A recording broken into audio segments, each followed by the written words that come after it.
in the right direction, Horace. In the right direction. 1 in 8 adults who admit they have trouble sleeping also admit to using sleep aids to help doze off. There's a wide range of drugs and more natural pills and liquids to help you achieve a good night's sleep. The thing to know, though, is if you have a chronic problem, these aids may not be what you need. All of us have had those nights when we toss and turn, but just can't seem to travel to dreamland. Sometimes it's because of stress. Sometimes it's because the dog is snoring. You can go to your local drugstore and find shelves full of over-the-counter sleep aids, or there are medications your doctor can prescribe. But is that the best way to go? It's better not to go on medication. This is Georgetown University sleep expert Dr. Gholam Mohammadi. He says there are no medications that can cure chronic insomnia. For short-term solutions, you can reach for an over-the-counter sleep aid, but beware. Over-the-counters may not be as innocent or harmless as they may look. So what about natural methods like essential oils or valerian root? Some people take valerian root. I like that, but the problem is you wake up feeling groggy. This is Dr. Eric Berg. Other people take melatonin, which also works, but the problem is you're taking a hormone.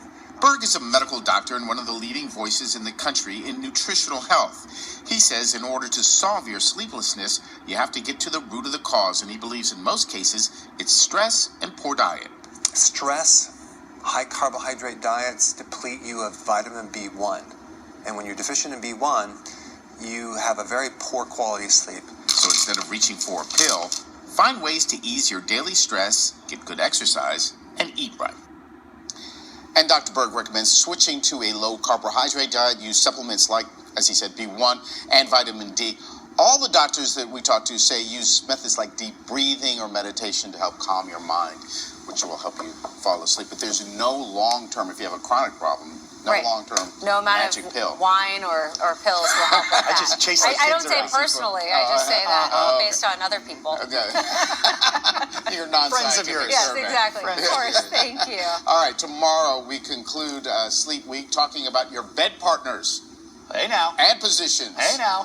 It's G-rated, though. Your pillow and sheets are vitally important to getting a good night's sleep, like mattresses. There are a lot of fancy choices out there. We will help you navigate through it all, and your pillow can help you achieve the best sleep position and maintain a healthy back and wake up pain-free, refreshed. So we have answers for you. All right, Like Chris. Looking forward to it. Thank you. Thank you so much. All right, 6:38 right now, and today a job fair for veterans and military spouses that are looking for jobs. The Greater Washington, D.C. Veterans Job Fair is a free event from 11 a.m. until 3 p.m. at FedEx Field. More than 75 employers will be there ready to hire you. And Monday, right here on Good Morning Washington, we are saluting our veterans by taking our show on the road, and we want to hear about all the amazing veterans in your life. Send us the pictures and tell us a little bit about them. Just go to the Chime In on ABC7 News app and on WJLA.com. You could see your pictures live on our special broadcast Monday morning. 6:38 ahead, a recall alert to tell you about what might be lingering in your fridge that could make you sick. And Christmas making its way across the United States, a special delivery coming in from New Mexico. Welcome back at 6:42, and stop what you're doing just for a second and start your Thursday with this sunrise that we've just been in awe of for the last 30 minutes or so. Beautiful, beautiful stuff. Even Emily Gracie on Twitter says, my feed is filled with gorgeous DC sunrises right now. You're It's welcome, a good way Emily. to start the day. Yeah, you are welcome. Well, hang on to that because, well, it is getting very cold Oh, in parts of the man. country. Sorry. Bitter cold and snow in the forecast from Minnesota all the way east to New York. In Chicago today, people could see waves up to 10 feet high and wind gusts of over 40 miles an hour. In the Midwest, up to 6 inches of snow. They have already fallen there in parts of Wisconsin and the Dakotas. And we do have a lot of cold weather coming our way, Veronica. Can we show the sunrise again? Yeah, we are in just a moment, I know, right? We want to go back to the nice things. Wind chills tomorrow morning. Look at Chicago, where we just talked about that snow in the single digits. Around here, our wind chills tomorrow morning in the 20s. That's what's coming. So, yeah, we do. We want more of this.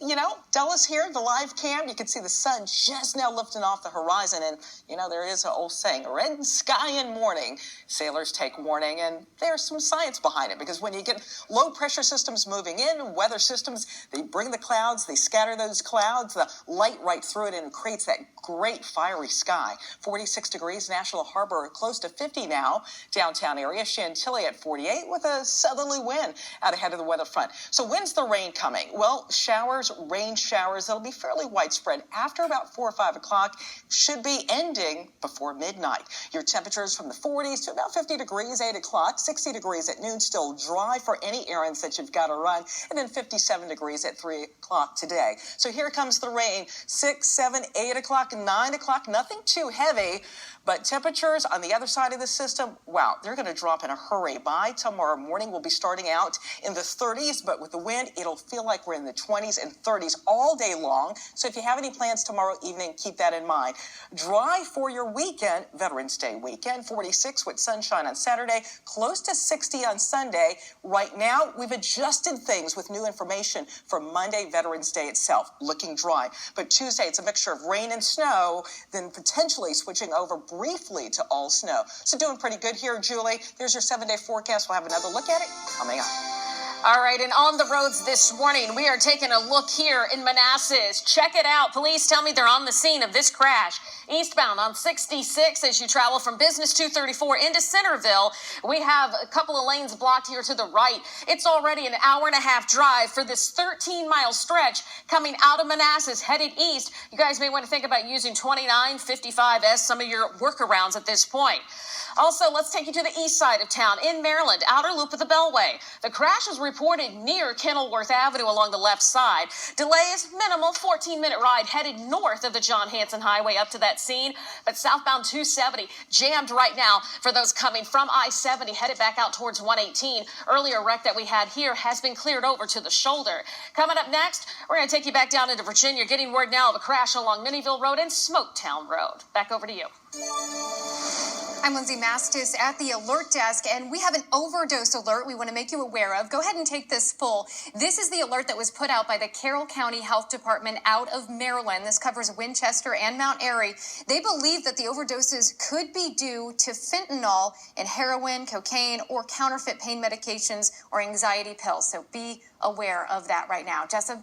Lindsay, it's the save that looked like it was something out of a Die Hard movie or something. And now this morning, we are hearing from the man that fell onto the tracks moments before a train hit him, and it was all caught on camera. This all happened in Oakland. Rayshawn Jackson was on a BART train platform this past weekend when he says he lost his footing and fell onto the tracks. Jackson says he knew he only had a couple seconds to get out of the way, and that's when a BART employee jumped into action. As soon as I seen the light, I jumped up trying to get out the way, and I missed my jump, the first jump, and I did it again. I actually felt like the man grabbed me in the midair and took me out the way. Jackson was taken to the hospital to be checked out. He is just fine, which is awesome news. He said he decided to spend the money to Uber home after that.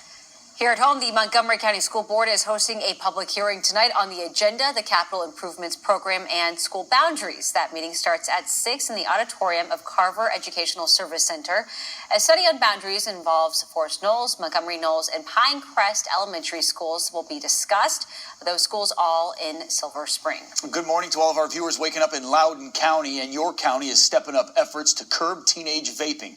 Tonight, there will be the first of 5 vaping forums aimed at parents. Members of the Sheriff's Office and school system will be at the Sterling Library at 6:30. 7 on Your Side has posted information for you to participate online at WJLA.com.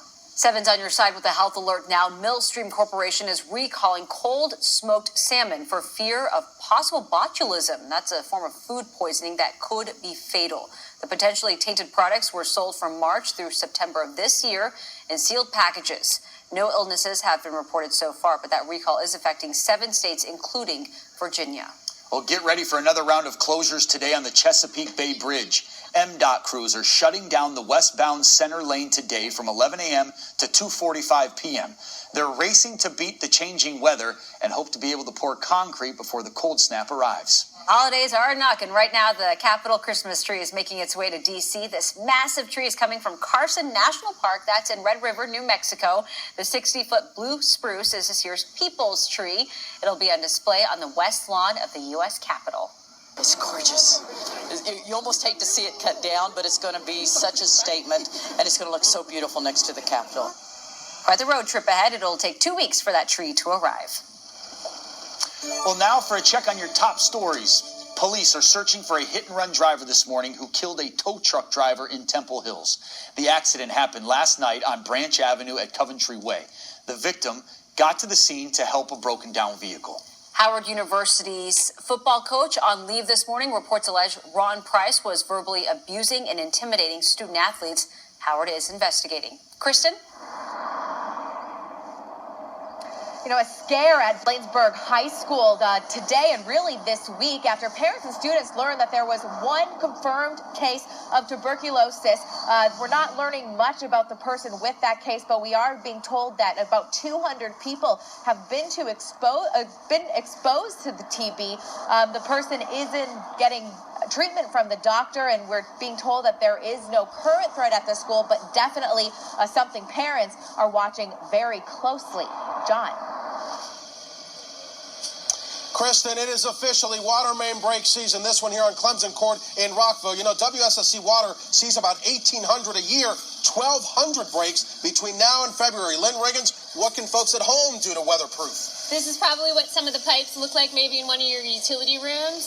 If it gets cold in there, pipes like to be 55 degrees or warmer. If not, or even if it's close to that, go to the Home Depot, go to your hardware store, get a little foam insulation, protect those pipes. Find your main shutoff valve, so if a pipe breaks in your house, you can shut it off. Easy fix, Sam.